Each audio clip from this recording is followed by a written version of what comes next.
이 자리에 나와 예배한 우리 모든 성도님 한 분 한 분이 율법 이전에 칭의가 있었다는 것을 믿으시고 행위에 매이지 마시고 진리 안에서 자유하시는 신자 되시길 주님의 이름으로 축원합니다. 아멘. 사업을 하시는 분도 있지만 많은 사람이 누군가 고용주 밑에서 일을 하죠. 보통 그렇게 어떤 회사, 직장 이런 곳을 기업이라고 하는데, 기업의 설립 목적은 이윤 창출입니다. 영리를 목적으로 기업을 세웠어요. 우리 교회 같은 곳이야 비영리 조직이기 때문에 영리를 추구하지 않고 나누고 꺼주고 베풀고 거저주고, 아무튼 곳간문을 열고 할 수만 있는 대로 복음을 위해서 저희가 흘려 보내는 사역을 하지만, 기업은 이윤 창출이 목적이에요. 그래서 기업이 직원을 고용할 때에는 복지를 위해서 고용하지 않습니다. 그 직원을 통해서 기업이 유익을 얻기 위해서 직원을 고용하는 거예요. 결국 그 직원을 고용해서 기업이 이익을 얻지 못하고 직원이 기업에 불이익을 주거나 손해를 끼치게 되면은 그 직원을 내보낼 수밖에 없죠. 그게 기업이에요. 결국 기업은 자신의 이해관계 안에서 직원을 채용하고 직원을 부리는 거예요. 그럼 직원은 뭘까요? 직원은 또 자신의 자아 실현을 위해서, 또 경제적 수익을 얻기 위해서 그 회사와 기업과 계약을 체결하고 서로 일을 하게 되는 거예요. 이 기업과 직원의 관계에는 아주 철저하게 이해관계 속에 있습니다. 돈을 주는 만큼 일해라. 일한 만큼 돈을 달라. 이해관계죠. 항상 인풋, 아웃풋. 내가 준 만큼 받고 받은 만큼 달라. 라고 얘기하는 그런 이해관계 속에서 기업과 직원이라고 하는 경제 구조가 움직이고 있는 것을 저희가 볼 수가 있습니다. 사실 여기에 저희가 굉장히 익숙해져 있어요. 이제 아이들도 엄마에게 이거 하면 뭐 해줄 건데? 내가 공부하면 뭐 해줄 건데? 내 주일에 예배 드리면 뭐 해줄 건데? 라고 얘기하는 아주 얄팍한 모습으로 엄마와도 딜을 하고 부모와도 딜을 하며 서로 간의 그 이해관계에 유익을 얻으려고 하는 이런 모습을 인간인지라 보일 때가 많이 있죠. 이게 사실 사회적 어떤 통념 속에서 인간의 사고로 자리를 잡았는데, 인간의 사고가 이렇게 경제 구조에서 나타나는 게 아니라 종교적 신념이라는 영역에서도 나타나고 있어요. 저는 분명히 우리가 가지고 있는 이 신앙은 종교가 아닙니다라고 제가 분명히 얘기하죠. 저희의 신앙은 진리입니다 라고 얘기하지만, 세상에 참된 진리를 찾지 못하고 그냥 막연한 신을 만들어 놓고 그들을 찾고 있는 사람들, 이 사람들이 종교를 가지고 있는 사람들인데, 이 사람들 안에도 종교적 신념이라는 게 있다는 거예요. 그래서 신을 찾는데 내가 이렇게 수고해서 신을 찾으면 신도 감동해서 나한테 뭔가를 더 주겠지. 내가 이만큼 연보를 하면 신도 감동해서 나한테 더 많은 걸 주겠지. 내가 한 만큼은 주지 않겠냐 하는 그 인풋 아웃풋의 구조 속에서 종교적 신념을 가지고 있는 세상의 종교인들이 상당히 많다는 거예요. 제가 이 부분을 도공제라고 하는 부분에서 여러분에게 여러 번 얘기했지만, 사실 이거 여러분 세상의 종교인들과 얘기 한번 해보세요. 당신 왜 절에 가냐? 당신 왜 이 무속 신앙 가운데 굿하고 점보고 그거 왜 그러냐? 뭐 때문에 그럽니까? 자기들 길을 몰라서 그래요. 어디로 가야 될지 모르니까. 도가 어디냐, 도가. 이 길이 어디냐? 이 길 찾으려고 하고 있는 거 뻔하게 보이지 않습니까? 그래서 이 또 공을 쌓으라는 거예요. 공을 잘 쌓고 또 때를 따라서 제를 드리고 굿을 하고 신의 원한을 풀어야지. 이 귀신 잡기들의 원한을 풀어야지 너희가 잘 산다. 이 도공제 너무 명확하잖아요. 근데 이 도공제는 세상에서는 다 네가 하랍니다. 네가 하라. 네가 길 찾고 네가 공 쌓고 네가 죄 드리고 네가 해라. 네가 해야지. 인풋이 있어야 아웃풋이 있을 거 아니냐. 아주 종교는 이렇게 이해관계가 정확하게 드러나고 있는 걸 볼 수가 있습니다. 왜 그런 줄 아세요? 사람이 만들어서 그래요. 사람이 만든 사회적 통념 속에서 인간적 사고로 이 종교적 신념을 만들어냈기 때문에 도공제가 다 네가 해라 하는 개념에서 벗어나질 못하고 있다는 겁니다. 이런 세상의 종교를 저희가 쉽게 볼 수가 있는데 우리 하나님의 약속은 그렇지 않습니다. 우리 하나님의 약속은 종교적 신념, 이 종교인들이 가지고 있는 그런 개념과 완전히 다른 하나님만의 특별한 선물과 은혜가 펼쳐지는 약속인 줄로 믿습니다. 이 말씀을 저희가 예수 그리스도를 통해서 확인하고 있지 않습니까? 하나님께서 인간에게 베푸신 구원의 약속은요, 어떤 외부적인 의식, 할례죠. 몇 주 전에 봤었던 그 할례에 의해서 구원이 성취되는 게 아니에요. 어떤 행동, 율법을 지키는 외적인 행위, 행동에 의해서 구원이 성취되는 게 아닙니다. 하나님께서 아브라함과 맺었던 그 약속을 면면히 살펴보면 결코 의식, 할례에 의해서, 율법, 행위에 의해서 아브라함이 의를 칭함받았다고 기록하지 않음을 저희가 확인할 수 있다는 거예요.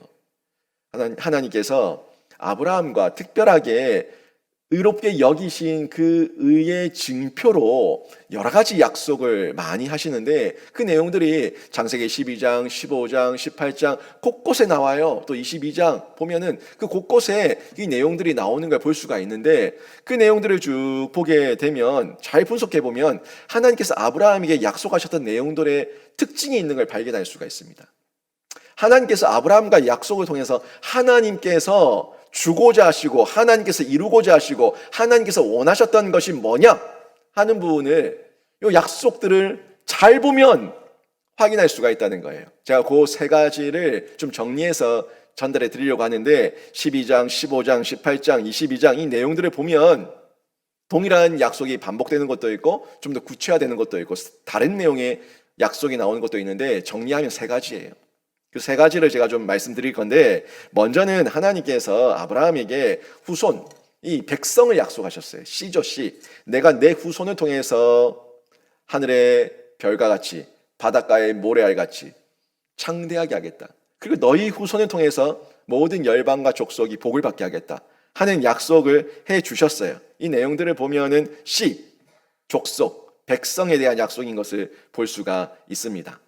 또 한 가지 약속을 보게 되면 하나님께서 아브라함에게 내가 너희에게 땅을 주겠다. 가나안 땅에 대한 약속을 해주고 있는 걸 볼 수가 있어요. 그 땅의 약속은 아브라함 때 바로 성취되지 않았습니다. 물론 이 백성, 후손, 큰 민족의 약속도 아브라함 때 다 이루어지지 않았습니다. 아브라함은 그걸 다 보지 못했어요. 하지만 믿음으로는 봤죠. 육안으로는 보지 못했지만 믿음으로 봤고 믿음으로 믿었고 그것을 하나님께서 의로 여기셨고 백성이 아브라함 이후에 후손들을 통해서 큰 민족이 되지 않습니까? 또 가나안 땅, 아브라함 때에 그 가나안 땅을 다 취해서 우리들, 자기들의 가문에 자기들 민족의 땅이 되지 못했지만 이후에 얻게 되죠.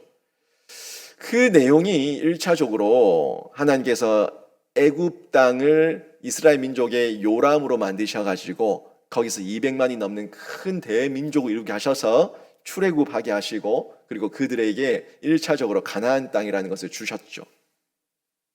근데 요걸 다 육적으로만 보면은 이스라엘 민족의 혈통, 실제 물리적으로 있는 저 팔레스타인 땅 이렇게만 바라볼 수가 있는데 조금 더 달라요. 조금 더 넓게 보면은 이 하나님의 후손, 백성은 우리들에게까지 연결되었고 아브라함의 씨만이 아니라 예수 그리스도를 믿는 모든 열방과 열국과 민족과 족속이 다 주께로 돌아오는 이방까지 다 포용하고 있는 하나님 나라의 백성을 예표하고 있다는 것을 저희가 이해할 수가 있죠. 또 가나안 땅을 물리적인 팔레스타인 땅만이 아니라 어디예요? 새하늘과 새 땅, 가나안 땅, 우리 하나님 나라의 에덴, 요단강, 저 물리적인 요단강이 아니라 우리가 이 세상의 강을 건너서 저 천국에서 낙원에서 하나님 나라에 이르게 될 그 가나안 땅, 그 가나안 땅을 예표하고 있다는 것을 다 볼 수가 있는데 사실 이 모든 내용들을 하나님께서 아브라함에게 약속해 주셨던 내용에서 확인할 수가 있는 거예요. 또 한 가지가 뭐가 있냐면 하나님께서 아브라함에게 그 씨와 그 땅과 또 그 백성들을 하나님의 주권 가운데 번영과 보호하시겠다는 복을 약속해 주고 있어요. 너희들이 내 민족이 되고 내 나라, 내 백성이 되었을 때 너희들의 주권을 내가 지켜주고 너희들이 내 안에서 나의 주권 안에서 번영과 보호를 받는 그런 평안을 누리게 해주겠다 하는 약속을 해주고 있는 거예요. 여러분, 요 세 가지가 뭐 같아요? 요 세 가지: 백성, 국민, 땅, 주권. 뭘까요? 국가 구성의 3요소예요. 국가는 국민이 있어야 돼요. 국가는 영토가 있어야 돼요. 국가는 주권이 있어야 돼요. 국민과 영토라는 거는 이해가 되시겠지만 주권은 뭡니까? 우리 나라, 우리 민족 일제강점기에 있을 때 영토 있었죠. 국민이 있었죠. 하지만 뭐가 없었어요? 주권이 없었어요. 우리 국민들이 우리의 자주권, 우리의 민족의 얼을 표현할 수 있는 주권 없었고 우리의 영토에서 우리가 결정할 수 있는 주권이 없었어요. 그냥 이 주권이 없다는 건 결국 노예고 종이 된다는 것밖에 안 됩니다. 그런데 이 종되었던 땅과 종되었던 국민들, 백성들을 주권이 회복되었을 때 참된 자유인이 되고 그 나라, 한 나라의 국민으로서 대접을 받게 되는 거죠. 인정을 받는 거예요. 결국 하나님께서 하나님의 통치 아래 있는 하나님 나라의 그 주권을 행사할 수 있도록 우리들에게 권세를 주시고 힘을 주시고 세워주셔서 자유인으로 결정하며 하나님을 예배할 수 있도록 하시겠다는 이 약속을 아브라함에게 해주셨다는 것을 확인할 수가 있습니다. 결국 이 약속의 온전한 성취는 아브라함 때 다 보지 못했습니다. 아브라함 때 이루어진 것이 아니라 예수 그리스도께서 우리에게 오셔서 이 땅 가운데 교회를 세우시고 교회의 그 머리가 되셔서 이제 가는 곳곳마다 나라와 민족과 열방과 족속들을 예수의 제자 삼으며 하나님 나라의 백성과 국민 삼으며 예수의 복음을 흘려보낼 때에 이제 지금 하나님 나라가 점점 확장되고 지경이 넓혀지고 있는 거예요. 세상이 감당하지 못하거든요. 여러분, 이게 어떤 의미겠습니까?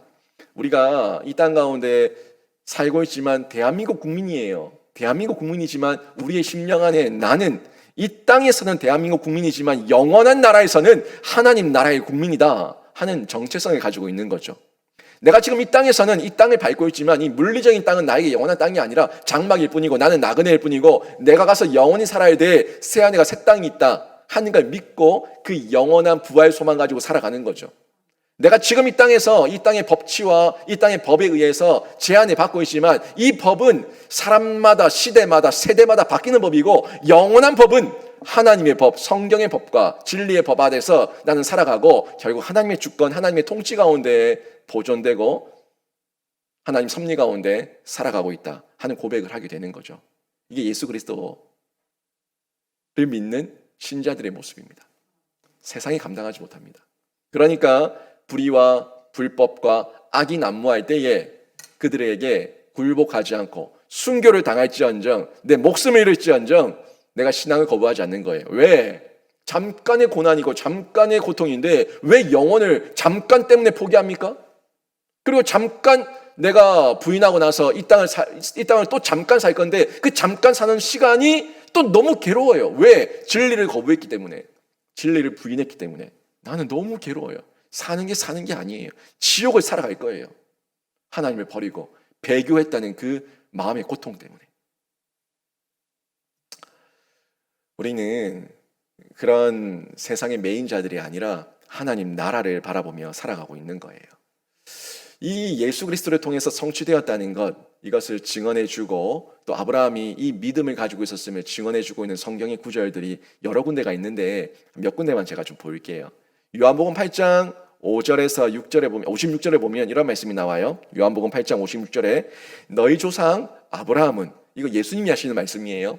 너희 조상 아브라함은 나의 때 볼 것을 즐거워하다가 보고 기뻐하였느니라.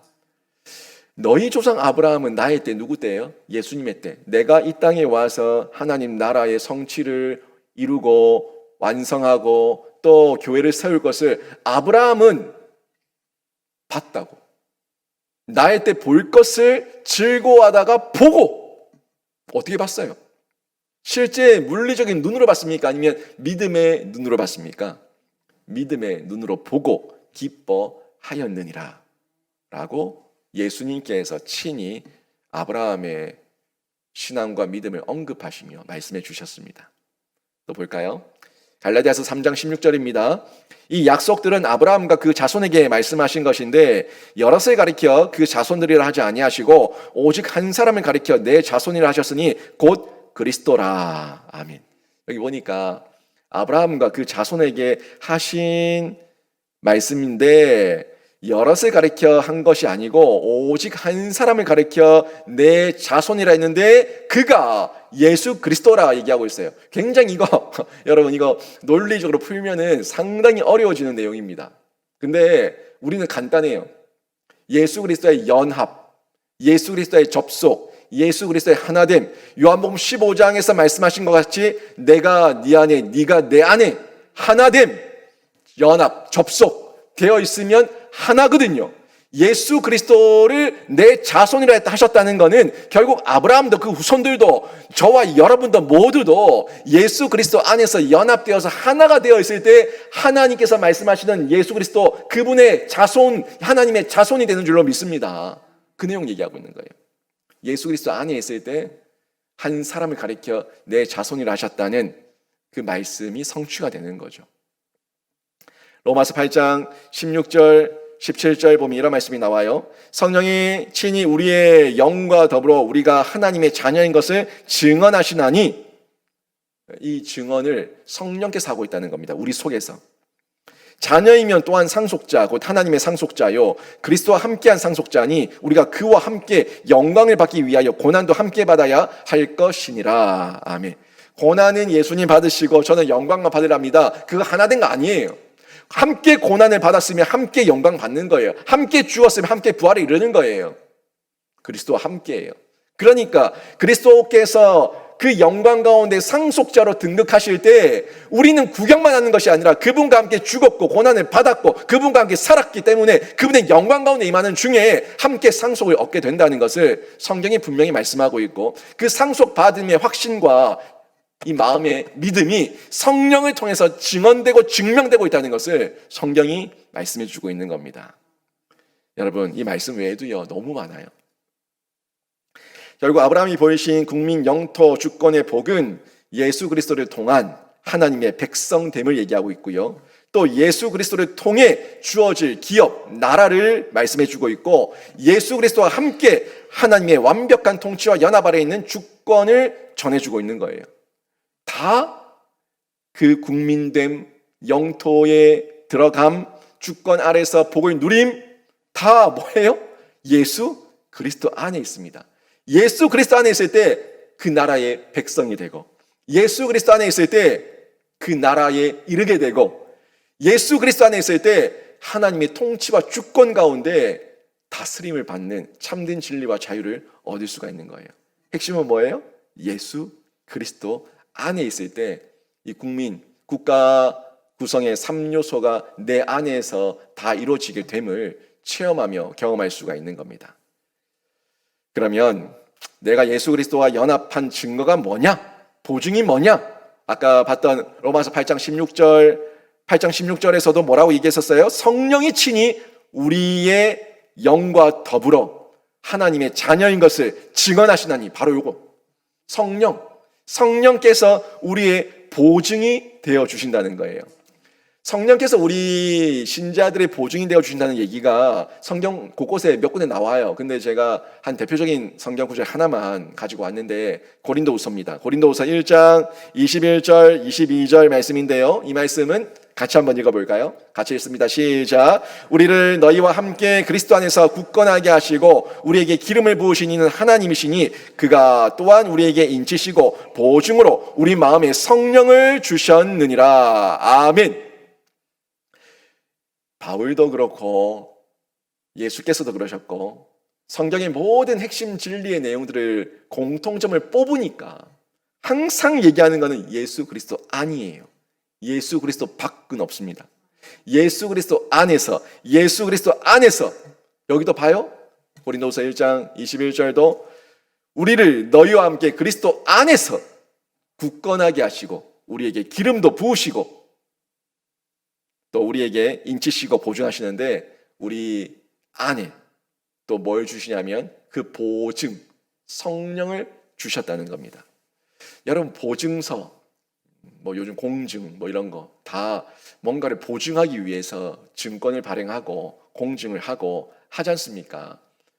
최소한 확실하게 이것만큼은 정확하게 지키겠다는 증명을 해라, 증명. 여기 공증이고 보증서 아닙니까?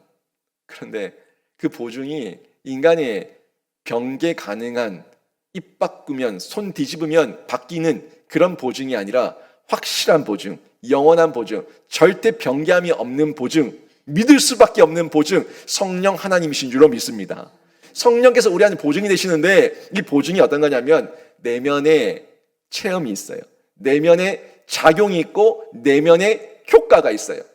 여러분이 만약에 죄를 지었을 때에, 여러분이 만약에 신앙생활하는 가운데 하나님의 법대로 하지 못했을 때에 여러분이 아무런 죄책감이 없다면 여러분 하나님 자녀 아닙니다. 성수주일 못할 때, 11조 떼먹었을 때, 하나님 앞에서 온전하게 신앙생활을 못할 때 내 마음에 최소한 내면에 죄책감이 있으면 그게 성령의 보증인 줄로 믿습니다. 세상 사람들은 거기에 죄책감을 느끼지 않습니다. 왜? 인풋, 아웃풋, 사회적 통념, 그 자신들의 인간적 사고 속에서 그냥 살아가는 존재들이기 때문에 아무런 죄책감을 느끼지 않습니다. 그게 인간 사는 방법이에요. 그런데 우리는 하나님의 법대로 진리가 뭔지 아니까, 말씀이 뭔지 아니까 그대로 살지 못했을 때 최소한 내 마음에 성령이 보증하시니까 너 그러면 안 되잖아 라는 죄책감이 있다는 거예요. 죄책감을 한 번 받고 두 번 받고 계속 두들기는 가운데 내 마음의 문이 열립니다. 작용이에요.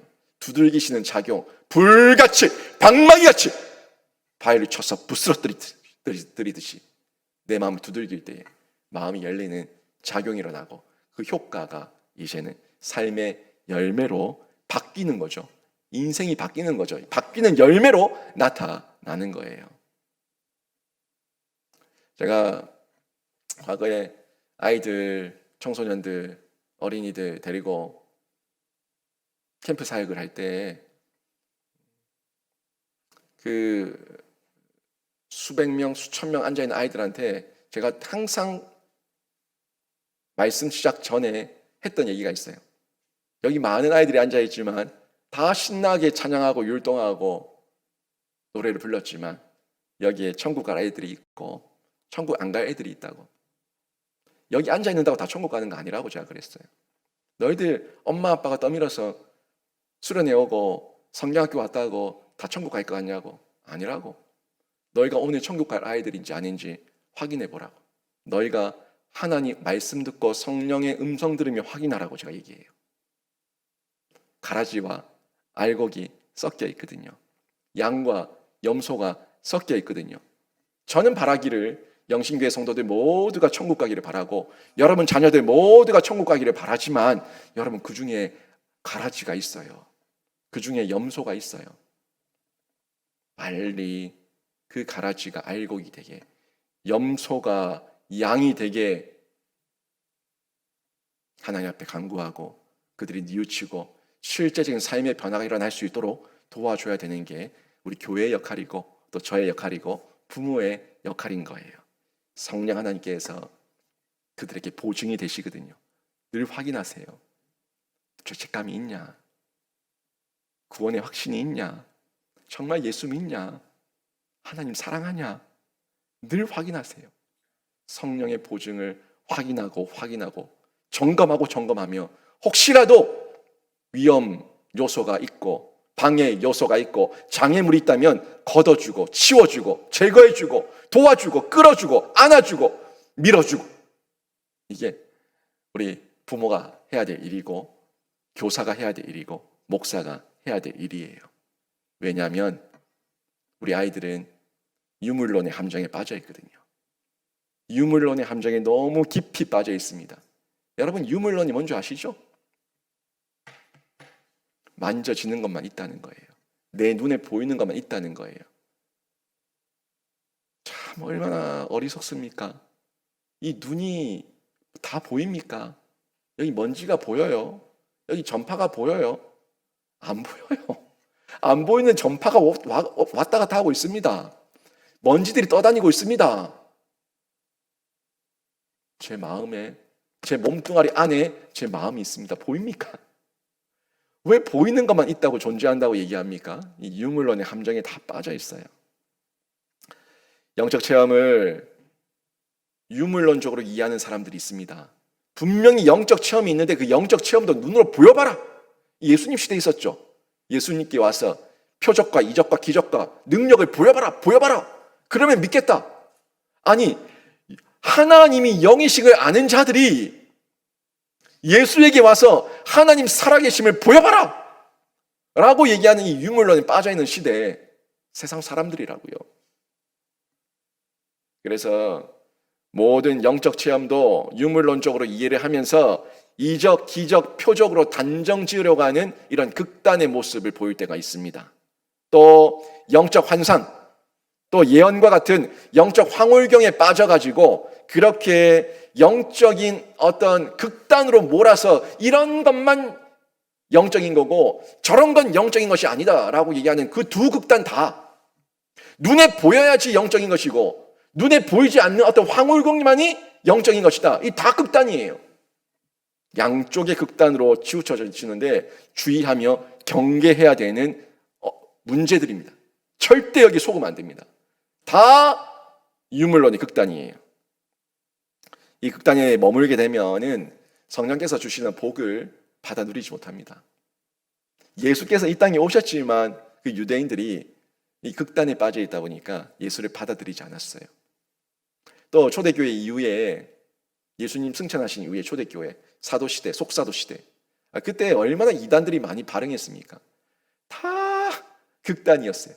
황홀경. 지금도 있지 않습니까? 임파테이션, 팍 장풍 쏘고 넘어지고 자빠지고 뒤집어지고 말도 안 되는 엉뚱한 소리 예언 통역한답시고 통역해대고 통역한다는 은사 가진 사람들 한 5명 있으면 이 사람 앞에서 방언하고 이 사람 앞에 방언하고 저 사람 앞에 방언하면 그 방언 통역이 다 다른데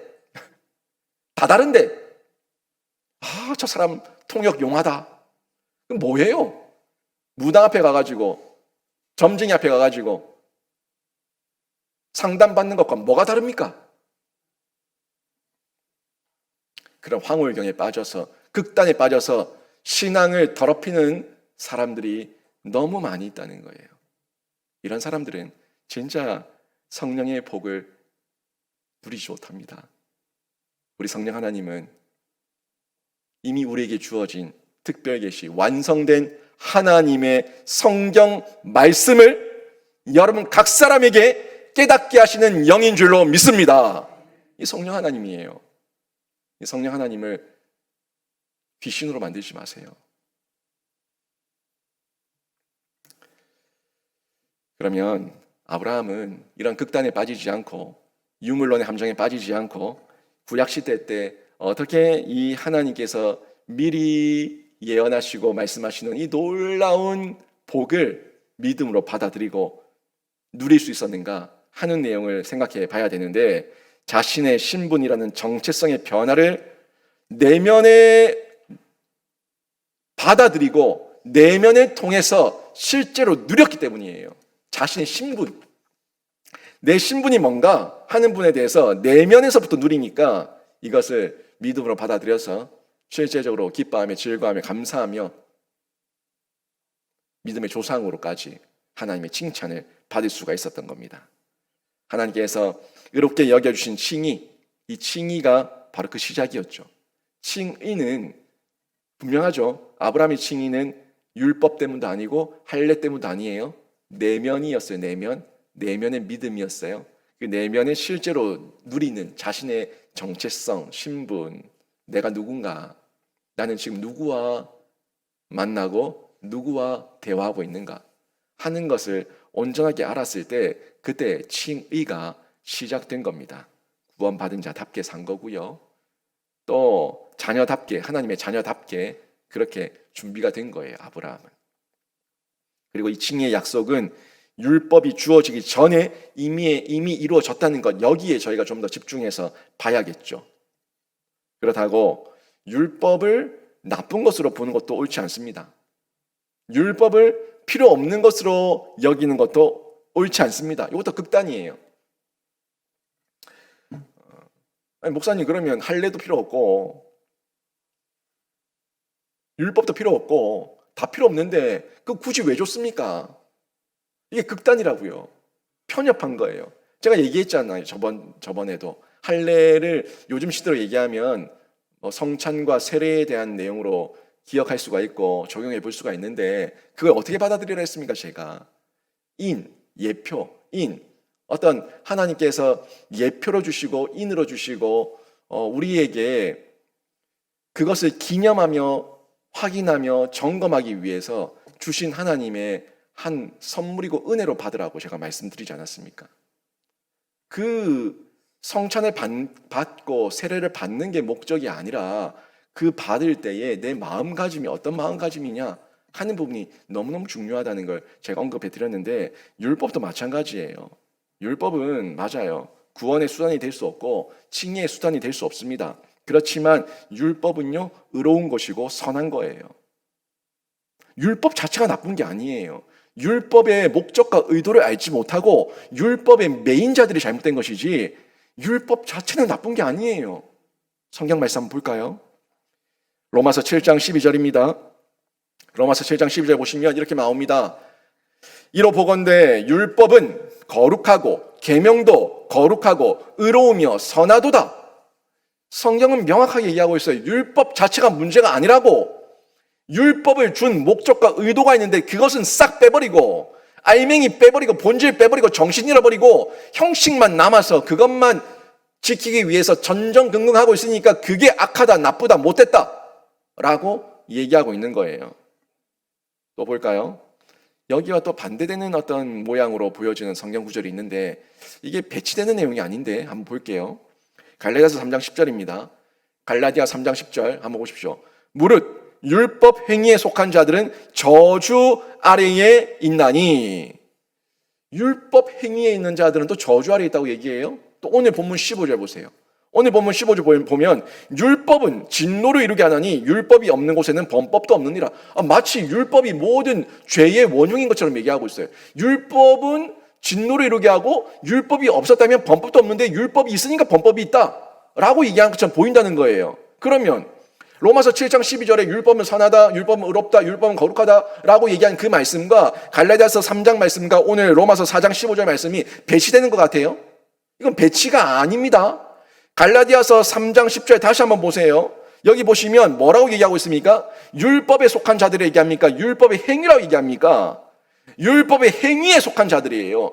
율법을 주신 하나님께 속한 것이 아니라 율법의 행위에 속해서 율법의 그 조문 아래에 속해서 매여서 하나님의 본 의도를 버린 자들은 저주 아래에 있다고 성경은 말씀해 주고 있는 겁니다. 이 말씀들은 배치되는 게 아니에요. 전자 로마서 7장 12절 로마서 7장 12절의 전자의 말씀은 율법의 의도예요. 율법의 의도를 얘기하고 있고 갈라디아서 3장 10절 그 후자는 율법의 매인 행위와 그 본질을 잃은 모양을 얘기하고 있는 거예요. 그러니까 전자가 거룩하다, 선하다, 의롭다 참입니다. 참. 후자 율법의 매인자들, 율법의 행위에 속한 자들 저주 아래에 있다. 이것도 참입니다. 율법은 거룩한 거예요. 하지만 율법의 행위에 매인 건 나쁜 거예요. 이걸 분별해서 저희가 봐야 된다는 거죠. 하나님께서는요, 이 율법을 통해 가지고 하나님 사랑과 이웃 사랑, 이 사랑을 기준으로 세우기를 원하셨어요. 그래서 실제로 그 사랑이라고 하는 기준에 따라서 살기를 원하셨고, 다만 원하셨던 거는 우리가 하나님을 사랑해야 되고 이웃을 사랑해야 되는데 내 안에 사랑이 있어야 되는데 참 우리가 연약하고 부족하다 보니까 내 안에 사랑 없구나, 사랑이 없는 죄인이구나 라는 것을 인정하고 하나님을 더 의지하기를 원하셨던 거예요. 여러분 저를 이 교회에 한 명밖에 없는 담임 목사 저를 원 없이 사랑하십니까? 못해요. 여러분 입맛에 들 때는 사랑하지만 제가 조금만 여러분에게 싫은 소리 하면 저 미워질 거예요. 사람이에요. 저도 그래요. 저도 여러분을 한없이 사랑하고 싶지만 또 사랑하지만 여러분이 속 썩이면 미울 때 있어요. 왜 저럴까?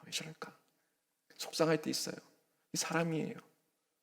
저와 여러분의 사랑은요, 제한된 사랑이고 우리가 가진 인간의 의지의 사랑은요, 무너지기 쉬운 사랑이에요. 모래성이라고요. 모래성. 파도가 한번 휩쓸고 가면 다 무너져요. 그래서 뭐가 필요해요? 반석 위에 세운 집, 우리 하나님의 사랑 아래 내 마음과 심령이 하나님의 말씀과 사랑으로 세워져야지 휩쓸려가지 않아요. 그 사랑을 하나님 안에서 배우고 닮아가기를 원하셨던 거예요.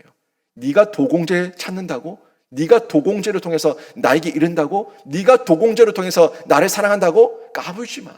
너희들끼리 도공제를 못해. 내가 사랑의 근본이고 근원이야.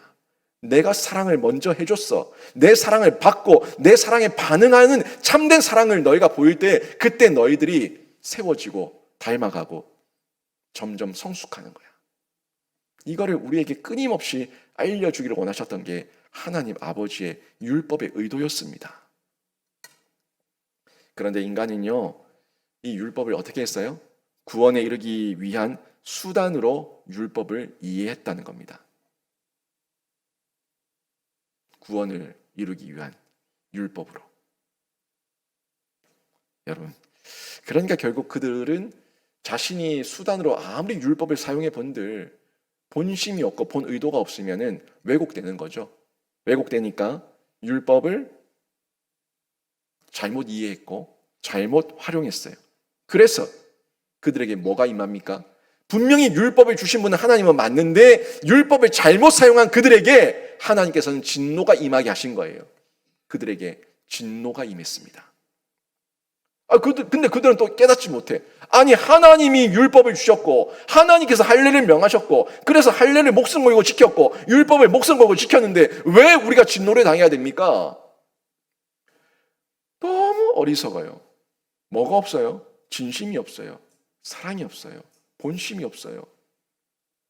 의도가 악했어요. 부모에게 효도를 하는데 부모의 유산을 받기 위해서 부모에게 효도를 하는 거예요. 껍데기만 볼 때는 잘하는 것처럼 보이지만 그 못된 자녀 부부가 부모 빨리 안 죽나, 이 유산 언제 받노 하는 이야기를, 그 본심을 진짜 부모가 듣는다면 여러분 그동안의 그 율법적 행동이 진심으로 받아들일 수 있겠습니까? 절대 받아들일 수 없는 거죠. 부모는 진심을 원하는 것처럼 우리 하나님은 진심을 원하시는 거예요. 그걸 하지 않고 흉내내는 그들은 하나님의 진노를 사게 된 겁니다. 여러분 다시 기억하세요. 아브라함의 의는 율법 받기 전에 의롭다 칭함과 복을 약속받았습니다. 율법은 그 후로 수백 년이 지난 후에 모세의 때에 출애굽한 이후에 신의 산에서 율법이 임했습니다. 그 전엔 율법이 없었습니다. 아브라함은 믿음으로 의롭다 칭함을 받은 겁니다. 율법의 행위가 칭의의 복과 조건과 수단이 될 수 없다는 것도 기억하시고, 혹시라도 내가 이렇게 하면 복 받겠지, 이렇게 하면 하나님께서 더 주시겠지, 그 모두 다 세상의 가치관이라는 것을 기억하세요. 여러분이 하시되 하나님 앞에 시간을 드리고 마음을 드리고 물질을 드리고 다 하시되 그런 세상의 통념과 인간의 사고적 종교심으로 하지 마시고 진실한 하나님의 사랑의 반응으로 먼저 사랑을 받으시고 받은 대로 반응하시는 성도 되시길 주님의 이름으로 축원합니다. 그 사랑을 하나님은 원하시는 거예요. 세상의 종교의식, 외적 행동, 도공제 아무것도 이룰 수 없습니다. 인간의 결국 본심이 드러나고 죄성만 드러날 뿐이에요. 날마다 점검하세요. 확인하세요. 우리 신자에게는 하나님의 은혜가 있습니다. 하나님의 은혜로 받은 거라는 걸 확인하고 점검하시고 또 기억하십시오. 세상 많은 사람이 하나님의 선물과 거저 주신 은혜를 거부하고 믿지 않습니다. 그런 공짜가 어디 있냐고 얘기합니다. 눈에 보이는 국가는 믿지만 하나님께서 채우신다는 것은 믿지 않습니다. 눈에 보이는 국가가 주는 복지는 잘 받지만 하나님께서 복 주시겠다고 하면은 니나 받아라 라고 얘기합니다. 다 유물론에 빠졌어요. 그런데 우리는 하나님의 은혜로 이 나라가 부국강병이롭고 하나님의 은혜로 이 나라가 이 복지도 잘 되어가고 있고 하나님의 은혜로 우리가 이 땅을 살아내고 있다는 것을 아는 자들이에요. 제가 금요기도회 때도 잠시 기도 중에 말했지만 여러분 우리나라 경제 10대 대국이에요. 세계가 함부로 하기 힘든 나라예요. 군사 세계 6대 강국입니다. G2라고 얘기하는 중국, 미국 같은 나라 제외하고 그냥 화력만 가지고 봤을 때 화력 핵무기 제외하고 화력만 보고 봤을 때 함부로 대할 수 없는 나라예요. 화력, 탄환, 보유량이 세계 손가락에 꼽히는 나라입니다. 거기다가 반도체, 미국에서도 우리나라 반도체를 유치하기 위해서 반도체 세계 최강이죠. 조선, 지금 또 조선업이 살아나면서 전 세계 LNG선 95%를 한국이 다 수주 다 따오고 있지 않습니까? 1위에 1위. 전기차 하는데 2차 전지 독보적인 1위입니다. 건설, 조선, 자동차 여기저기 말할 것도 없어요. 어느 나라는 광물 하나, 자원 하나 가지고 부국을 이루고 몇몇 부자들만 잘 살고 몇몇 가문만 잘 살고 마치 나라가 잘 사는 것처럼 떠벌리는 그런 것들이 있지만 대한민국은 그렇지 않아요. 자원 없고 아무것도 없는데도 불구하고 하나님께서 두루두루 자라게 하셨어요. 두루두루. 의료는 또 어떻습니까? 이제 신학도요. 외국에 나가서 신학 안 해도 외국인들이 우리나라에 와서 신학을 배워가는 수준까지 갔어요. 한류의 열풍은 어때요? 음악, 드라마, 영화, 음식, 한류의 열풍이 K자만 붙으면 다 열광하고 있습니다. 이런 나라를, 이 조만한 나라가 불과 몇십 년 전만 해도 보릿고개가 있던 나라가 이렇게 잘 살게 되는데 이게 한강의 기적이라고요? 하나님의 은혜고 하나님의 역사인 줄로 믿습니다. 이 조만한 나라가 세계 선교사를 두 번째로 많이 보낸 나라예요. 이 조만한 나라가 세계에 크다고 하는 세계 그 대교회, 대형교회는 한국에 다 몰려 있습니다. 유례가 없는 나라예요. 유례가 없는 나라. 미국에서는 한국 신기한 나라라고 토론과 논쟁을 벌일 정도로 학생들이 한국의 이 문화와 이 발전상을 도대체 어떻게 이해할지 이해할 수가 없는 나라로 얘기합니다. 여러분, 이게 이해가 됩니까? 하나님의 은혜로 하나님께서 이 나라 이 민족을 여기까지 이끄신 줄로 믿습니다. 하나님의 은혜예요.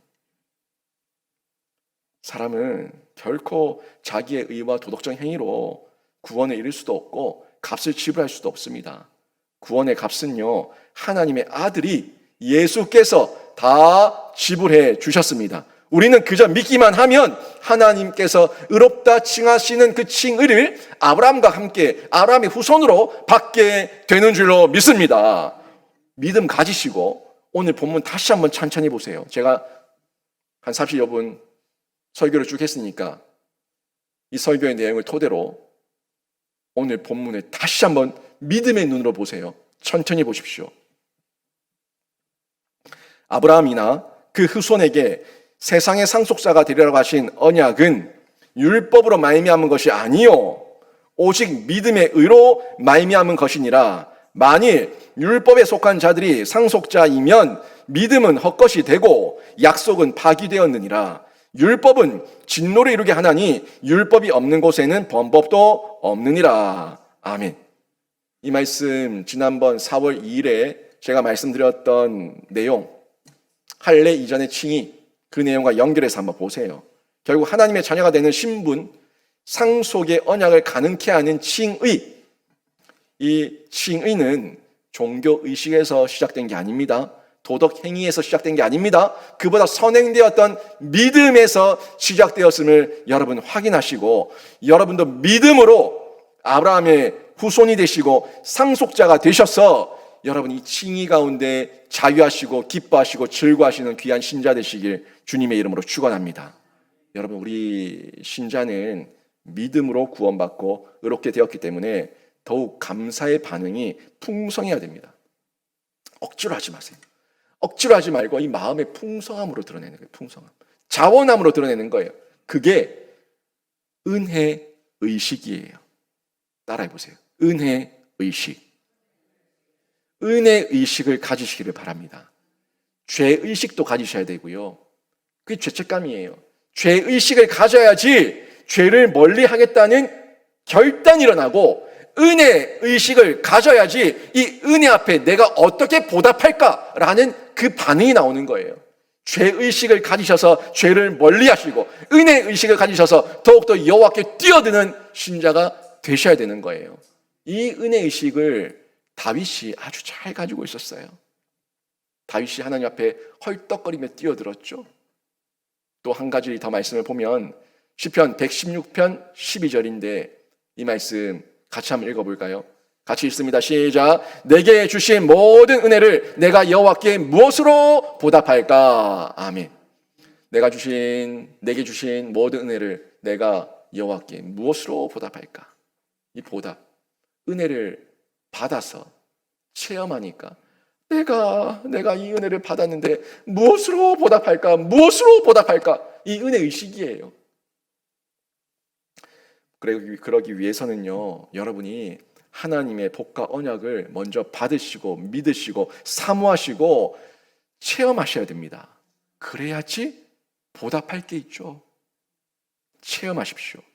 체험하기 위해서 나는 왜 체험이 없노? 나는 왜 은혜가 없노? 없노 하지 마시고, 없는 건 다 이유가 있어. 예배의 자리에 나오지 않고, 기도의 자리에 나오지 않고, 양육교육 훈련에 받지 않고, 말씀을 보지 않고, 하지 않으니까 연합이 없고 접속이 없고 교제가 없고 하나님과의 이 만남이 없으니까 은혜가 없는 거예요. 만나야 기적이 일어날 거 아닙니까? 만나야 역사가 일어날 거 아닙니까? 선보러 가지도 않고 누구를 만나려고 하지도 않으면서 집안에만 처박혀 있으면서 나는 왜 결혼을 못하노? 나는 왜 결혼을 못하노? 못하는 게 아니라 네가 못하게끔 하고 있는 거예요. 하나님과의 신부가 되고 하나님의 자녀가 되기 위해서는 하나님을 만나기 위해서 나오십시오. 나오셔서 예배하시고 기도하시고 찬양하시고 양육 교제하시고 더욱더 하나님을 뛰어들면은 하나님께서 사모하는 자에게 만나 주시는 줄로 믿습니다. 만나면, 체험하면 은혜 의식 가운데 내가 주께 무엇으로 보답할까 하는 이 고백을 하게 되는 거예요. 오늘 말씀 정리합니다. 여러분, 하나님의 약속을 바로 하십시오. 아브라함이 하셨던 약속은 저와 여러분에게 한 약속입니다. 그 상속자와 그 후손은 우리를 말하고 있는 내용입니다. 하나님의 약속 바로 하시고, 유물론 이 세상의 사회적 통념과 인간적 사고, 이 함정에 속지 마시고 하나님의 은혜에 체험하시고 감사하시는 반응을 보이셔서 날마다 영적 성장과 성숙으로 보답하고 하나님을 기쁘시게 드리는 귀한 신자 되시길 주님의 이름으로 축원합니다. 아멘.